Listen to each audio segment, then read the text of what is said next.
নমস্কার বন্ধুরা, পানচিস রান্নাঘরে আবারও সবাইকে স্বাগত। সবাই কেমন আছো? আমিও খুব ভালো আছি। আজকে বানাবো আমি পটল রসা বা পটল কষা, পটল আলু দিয়ে কষা। তো এখানে আমি নিয়েছি পটল আর আলু আর টমেটো। তো এখানে ভালো করে পটল আলু করে ভালোভাবে খোসা ছাড়িয়ে ধুয়ে নিয়েছি আর কেটে নিয়েছি, এবং এর সাথে একটা মশলা রেডি করব। 3টে মতন কাজু, গোটা গরম মশলা দিয়েছি, জিরে দিয়েছি এবং কালো গোলমরিচ দিয়েছি। তো এটাকে ভিজিয়ে রেখে দিয়েছি 2 মিনিট জলে, তাতে ওটা ভিজে থাকবে। এবং এখানে আমি কড়াই চাপিয়ে নিয়েছি এবং কড়াইয়ে তেল গরম করে ওর সাথে একটু নুন হলুদ দিয়ে পটল আলু আর একটু গাজর দিয়েছিলাম। ওটাকে আলু না সরি পটল আর গাজরটাকে ভালো করে আমি এখানে ভাজবো 5 থেকে 6 মিনিটের মতন। লো ফ্লেমে ভাজবো, এই ঢাকা দিয়ে দিয়ে ভাজছি যাতে ভালো করে ভাজা যায়। পটলের যখন একটু খোড়া খোড়া হয়ে যাবে পটলটা, মানে হালকা খোড়া খোড়া, তখন আমি ওটাকে কড়াই থেকে নামিয়ে দেবো।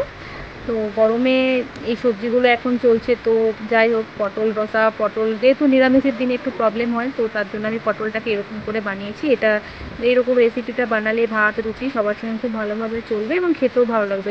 যেহেতু অনেকে পটল পছন্দ করে না, তবু এরকমভাবে বানালে একদম সবাই ভালোভাবে পটলের রেসিপিটা খেতে পছন্দ করবে। তো এখানে আমি ওই মশলাটাকে বেটে নিয়েছি, যেগুলো ভিজিয়ে রেখেছিলাম জলে, এবং টমেটো ওর সঙ্গে আমি বেটে নিয়েছি। তো মশলাটাকে আমি দিয়ে দিলাম। তার আগে তেলের সাথে একটু তেজপাতা ফোড়ন দিয়েছিলাম, এবং এই যে মশলা বাটাটাকে এর মধ্যে দিয়ে নিয়ে এটাকে 5 মিনিট ভালোভাবে কষে নেব মিডিয়াম আঁচে।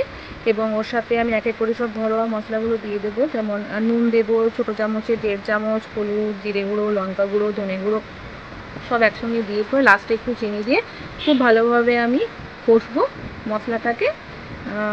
এখন যেহেতু গরমকালে পটল খাওয়া খুবই উপকারী আমাদের শরীরের পক্ষে। পটল খেলে শরীরের মধ্যে অনেক ব্লাড হয়। তো তার জন্য পটল সেদ্ধ, পটল ঝোল, পটল আলু দিয়ে ঝোল, পটল কষা, নানা প্রকার রেসিপি আছে পটলের। তো আমরা সবাই একটা একটা করে রেসিপি এরকমভাবে করেই থাকি। তো যাই হোক, এরকম এই রেসিপিটা করলে মন্দ হবে না, কিন্তু যে খেতে চায় না সেও খেতে চাইবে। তো এরপর আমি ওই মশলা কষার সঙ্গে সেদ্ধ আলুগুলো দিয়েছিলাম। তো আমি এখানে আলুটাকে সেদ্ধ করে দিয়েছিলাম।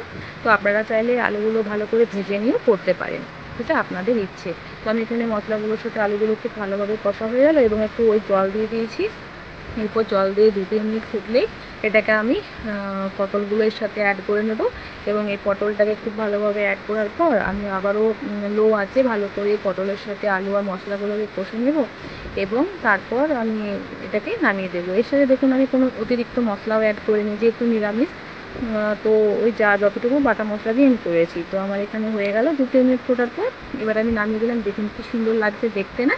ভাতের সঙ্গে খুব দারুণ চলবে, এবং রুটির সঙ্গেও রাত্রেবেলা ডিনারেও চলবে। তো অবশ্যই আমার চ্যানেলের রেসিপিগুলো ভালো লাগলে লাইক করবেন এবং সাবস্ক্রাইব করে পাশে থাকবেন, সাপোর্ট করবেন। আজকে এই পর্যন্ত। আবার আমি আসবো অন্য কোনো দিন অন্য কোনো রেসিপি নিয়ে। ততক্ষণ পর্যন্ত ভালো থাকবেন, সুস্থ থাকবেন। টাটা।